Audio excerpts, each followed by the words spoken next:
అలా నేను శేషరావు. కరోనా సమయంలో ఏ ఫోను రింగ్ అయినా సరే లేదా ఏ ఫోన్ చేసినా సరే ఒక కొటేషన్ వినిపించేది. కనిపించినటువంటి శత్రువుతో పోరాటం కష్టం, కనిపించే శత్రువును మనం ఎదుర్కోగలం అనేది. ఇప్పుడు ఆంధ్రప్రదేశ్ ప్రభుత్వాన్ని కనుక ఆ కొటేషన్ని ఇంప్లిమెంట్ చేస్తే, అన్వయింపజేస్తే సరిగ్గా సరిపోతుందేమో అనిపిస్తుంది. కారణం ఏంటంటే ఆంధ్రప్రదేశ్ ఉద్యోగుల యొక్క వాలకం ఇప్పుడు ఎలా ఉందంటే, చంద్రబాబు నాయుడు గారిని ఏదో ఒక రకంగా ఆయన్ని లైజనింగ్ చేసుకున్నాం, లేదా పరోక్షంగా హెచ్చరికలు చేసో, లేదా ఎవరితోటైనా లైజనింగ్ చేయించైనా సరే తాము అనుకున్నది నెరవేర్చుకోవాలి అనేటువంటి అభిప్రాయంతో ఆంధ్రప్రదేశ్ ముఖ్యమంత్రి చంద్రబాబు నాయుడు గారిని ఆంధ్రప్రదేశ్ ఉద్యోగుల సంఘాల నేతలు కలవడం జరిగింది. జనవరి 1 సందర్భంగా ఒక క్యాలెండర్ని రిలీజ్ చేయాలి అనేటువంటి ఒక కార్యక్రమాన్ని పెట్టుకొని ఆ సందర్భంగా వాళ్ళ గొంతెమ్మ కోరికలన్నింటినీ ఏకరువు పెట్టారు చంద్రబాబు నాయుడు గారి ముందు. వాస్తవంగా ఆంధ్రప్రదేశ్ ఆర్థిక పరిస్థితి ఎలా ఉంది, దాన్ని ఏ విధంగా సరిచేయాలి అనేది ప్రభుత్వంలో ఉండేటువంటి పాలకులతో పాటు యంత్రాంగానికి కూడా ఇంపార్టెంట్. ఉద్యోగులు కనుక కరెక్ట్గా ఉంటే ఏ ప్రభుత్వం అయినా సరే సక్రమంగా నడుస్తుంది. ఆ విషయాన్ని చంద్రబాబు నాయుడు గారే అనేక సందర్భాల్లో చెప్పారు. మనందరం ఒక యూనిట్, అందరూ ఐక్యమత్యంగా పనిచేస్తేనే ఆంధ్రప్రదేశ్ ప్రగతి సాధ్యము అని చెప్పి చంద్రబాబు నాయుడు గారు చెప్తుంటే, ఉద్యోగ నేతలు వెళ్ళి వాళ్ళ గొంతెమ్మ కోరికలు వినిపించేటువంటి ప్రయత్నం చేసి ఒక పెద్ద చట్టాన్ని చంద్రబాబు గారి ముందు ఉంచడం జరిగింది. అక్కడ పోయినటువంటి నేతల్లో చల్లా శ్రీనివాసరావు కనిపించలేదు. గతంలో చంద్రబాబు గారికి వ్యతిరేకంగా పనిచేసినటువంటి వెంకటరామరెడ్డి కనిపించలేదు. కానీ బొప్పరాజు వెంకటేశ్వర మాత్రం కనిపించారు. శివారెడ్డి అనే అతను ఇంకొక అతను కనిపించారు. ఇలా ఉద్యోగ సంఘాల నేతలు ఒక సామెత చెబుతుంటారు, ఆట అదే, ఆటగాళ్ళు మాత్రం మారుతుంటారు. ప్రభుత్వం ఏదొస్తే ఆ ప్రభుత్వానికి అనుగుణంగా, లేదంటే ఆ ప్రభుత్వానికి లైజనింగ్ చేసేటువంటి, లేదంటే ఆ ప్రభుత్వంలో పెద్దలతోటి అటు సామాజిక పరంగానో లేదంటే ప్రాంతాల పరంగానో కలుపుకొని పోయేటువంటి వాళ్ళు, లేదంటే ఆ విధంగా లైజనింగ్ చేసి లబ్ధి పొందడానికి ప్రయత్నం చేసేటువంటి వాళ్ళే లీడర్గా ఉంటున్నారు. జగన్మోహన్ రెడ్డి గారి అధికారంలో ఉన్నప్పుడు ఏమైంది, వెంకటరామరెడ్డి, చల్లా శ్రీనివాసరావు, అలాగే బొప్పరాజు వెంకటేశ్వర వీళ్ళందరూ కూడా జేహో జగన్మోహన్ రెడ్డి అని చెప్పి పనిచేశారు. ఆయన ప్రభుత్వాన్ని మళ్ళీ తీసుకురావడానికి సర్వ ప్రయత్నాలు, సర్వశక్తులు వడ్డారు. వెంకటరామరెడ్డి అయితే ఏకంగా అసలు రాష్ట్ర పర్యటనే చేశారు. రాష్ట్ర పర్యటన చేసి ఆయన ఎన్నికల కమిషన్ ఆయన్ని సస్పెండ్ చేసినప్పటికీ కూడా ఆయన వైఎస్ఆర్ కాంగ్రెస్ పార్టీని గెలిపించడానికి సర్వ ప్రయత్నాలు చేశారు. ఆయన సస్పెండ్ చేశారు. ఆ సస్పెన్షన్ ఎత్తేసుకునే కార్యక్రమంలో ఆయన ఉన్నారు. అదే సూర్యనారాయణ ప్రతి నెల 1వ తారీఖున జీతాలు ఇప్పించాలని చెప్పి గవర్నర్ని కలవడానికి వెళ్తే ఎన్జిఓ సంఘానికి సంబంధించినటువంటి, అంటే గెజిటెడ్ ఆఫీసర్స్, ఎన్జిఓ కాదు గెజిటెడ్ ఆఫీసర్ సంఘానికి సంబంధించినటువంటి లీడరు సూర్యనారాయణ, ఆయన వెళ్ళి గవర్నర్ని కలిస్తే ఆయన మీద కేసులు పెట్టి ఆయన ఉద్యోగం తీసేసి జగన్మోహన్ రెడ్డి గారి ప్రభుత్వం ఆ రోజు ఆయన్ని వెంటాడి ఆయన్ని అరెస్ట్ చేసేటువంటి ప్రయత్నం చేసింది. అందుకే ఇప్పుడు ఏం చేస్తున్నారు, సూర్యనారాయణ గారి లాంటి వాళ్ళని ముందు పెట్టే ప్రయత్నం. అలాగే కొంతమంది ఆ రోజున జగన్మోహన్ రెడ్డి గారితో కలిసి నడిచినటువంటి వాళ్ళు కాకుండా మిగిలినటువంటి వాళ్ళని చంద్రబాబు గారి దగ్గరికి పంపించి లైజనింగ్ చేసేటువంటి కార్యక్రమానికి తెరలేపారు. అది కూడా జనవరి 1 రోజు. వాస్తవంగా మన్మోహన్ సింగ్ గారికి సంబంధించినటువంటి సంతాప దినాలు దేశవ్యాప్తంగా ఉన్నాయి. అందుకే జనవరి 1 అనే వాటిని వేడుకలు అనేది లేదు, నిషేధించామని చెప్పి ఆంధ్రప్రదేశ్ ప్రభుత్వం చెప్పింది. స్పీకర్ చెప్పారు, ముఖ్యమంత్రి చంద్రబాబు గారు చెప్పారు. అందుకే చంద్రబాబు గారు కూడా ఎక్కడ జనవరి 1 వేడుకల్లో పాల్గొనలేదు. కానీ జనవరి 1 సందర్భంగా క్యాలెండర్ను ఆవిష్కరించడానికి ఉద్యోగ సంఘాలకు సంబంధించిన ప్రతినిధులు వచ్చి చంద్రబాబు గారి చేత క్యాలెండర్ ఆవిష్కరింపజేసుకొని తర్వాత ఆయనకి విశేష చెప్పి పెద్ద చట్టాన్ని, సమస్యల చట్టాన్ని ఆయనకి అందజేశారు. వాటిల్లో ఒకటేంటి, పిఆర్సీ. 11వ పిఆర్సీలో అన్యాయం జరిగింది కాబట్టి 12వ పిఆర్సీ వేసి జీతాలు పెంచాలి అని చెప్పి, అలాగే డిఏలు, టీఏలు, కరువు బత్యాలు ఇవన్నీ పెండింగ్లో ఉన్నాయి, ఇవన్నీ మాకు బకాయిలు చెల్లించండి అని చెప్పి ఏకరువు పెట్టారు. వాస్తవంగా పిఆర్సీ అనగానే జీతాలు పెంచడానికి కాదు అనేది అక్కడికి వెళ్ళినటువంటి ఉద్యోగులు కూడా తెలుసు. రాష్ట్రం యొక్క ఆర్థిక పరిస్థితిని బట్టి జీతాలు పెంచడమా లేదంటే తగ్గించడమా అనేది ఉంటుంది. కానీ తగ్గించేటువంటి ఆప్షన్ ఎప్పుడూ తీసుకోలేదు ఉద్యోగులు.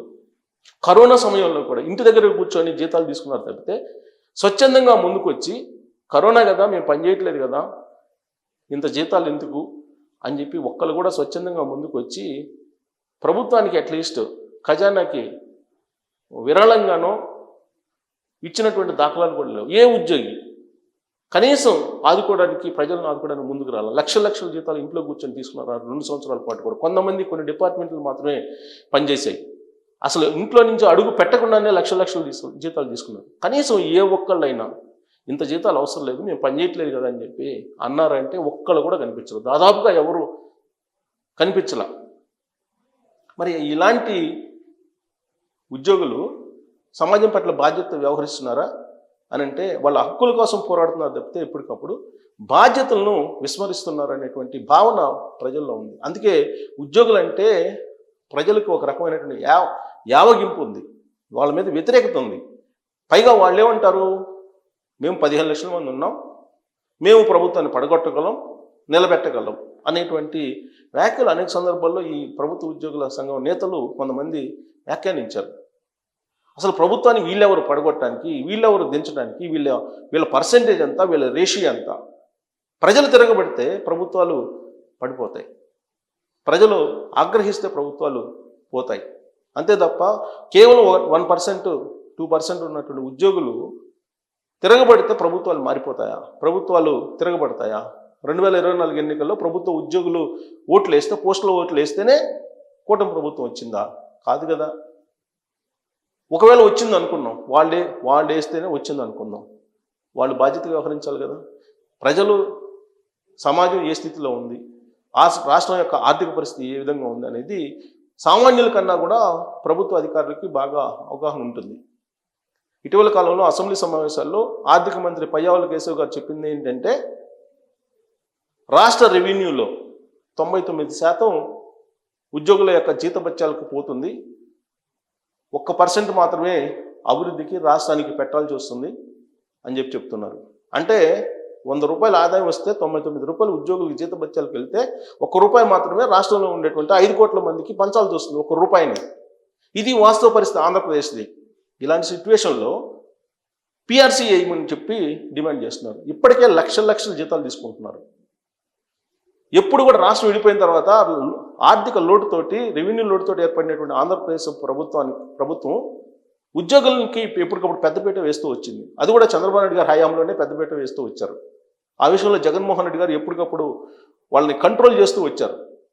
సిపిఎస్ రద్దు చేస్తామని చెప్పి హామీ ఇచ్చినప్పుడు కూడా అది ప్రభుత్వానికి భారం. ఒకవేళ అది అమలు చేస్తే కనుక మొత్తం రాష్ట్రం కూలిపోతుంది, ఆర్థికంగా సంక్షోభంలో పడిపోతుంది అనే ఉద్దేశంతో ఎన్ని విమర్శలు వచ్చినా కానీ జగన్మోహన్ రెడ్డి గారు అప్పుడు సిపిఎస్ని రద్దు చేయలేదు. కానీ ఇప్పుడు సిపిఎస్ని రద్దు చేయమని చెప్పి చంద్రబాబు గారి దగ్గరికి ఒక నినాదాన్ని తీసుకెళ్తున్నారు. పిఆర్సీ వేయాలంటున్నారు.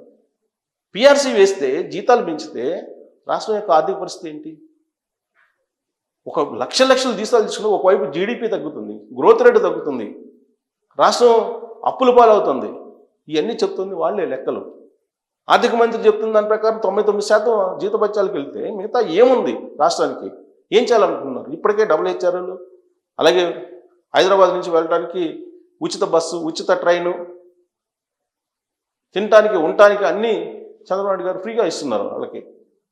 మరి ఇన్ని వెసులుబాట్లు కల్పిస్తుంటే మళ్ళీ పిఆర్సీ పెంచాలి, 11వ పిఆర్సీలో అన్యాయం జరిగింది, డిఏలు బకాయిలు ఉన్నాయి అవన్నీ చెల్లించాలి, ఇలాంటి గుంతెమ్మ కోరికలన్నీ వాళ్ళు కోరుతున్నారంటే మరి పోనీ అవినీతి రహితంగా వీళ్ళు ఏమన్నా డ్యూటీ చేస్తారా అని అంటే కనీసం 10% కూడా ఉండరేమో నీతివంతంగా పనిచేసేటువంటి వాళ్ళు.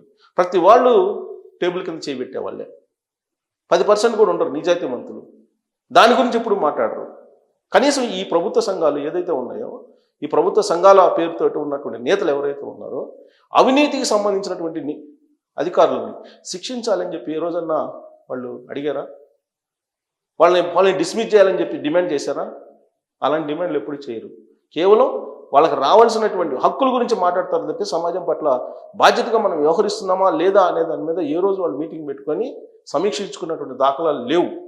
నీతివంతంగా నైతికంగా ప్రజలకు సేవ చేయాలి, ఆ దిశగా మనం ముందుకు కదులుదామని చెప్పి చంద్రబాబు నాయుడు గారు చెప్తుంటే, మనందరం ప్రజల సేవకులు అని చెప్పి ఆయన చెప్తుంటే జీతాలు పెంచాలని చెప్పి అంటున్నారు. రాష్ట్రం యొక్క ఆర్థిక పరిస్థితిని బట్టి అసలు పిఆర్సీ వేసి తగ్గించాలి జీతాలు. తగ్గించాల్సిన జీతాలని ఎప్పటికప్పుడు పెంచుకుంటూ పోతూ రాష్ట్ర ఆర్థిక పరిస్థితిని చిన్నాభిన్నం చేస్తున్నారు అనేది నేను చెప్పడం కాదు. ఐఏఎస్ జయప్రకాష్ నారాయణ గారు లాంటి అనుభవజ్ఞులు కూడా అనేక సందర్భాల్లో చెప్పారు. సో ఇలాంటి పరిస్థితుల్లో ఇప్పుడు ప్రభుత్వ ఉద్యోగులు తేనెబూసులు కత్తుల ఆంధ్రప్రదేశ్కి లేదా చంద్రబాబు గారికి, లేదంటే వాళ్ళు రాష్ట్ర అభివృద్ధిలో భాగస్వాములుగా భావించాలా అనే దాని మీద కామెంట్ రూపంలో మీ అభిప్రాయం తెలియజేయచ్చు. Thank you very much.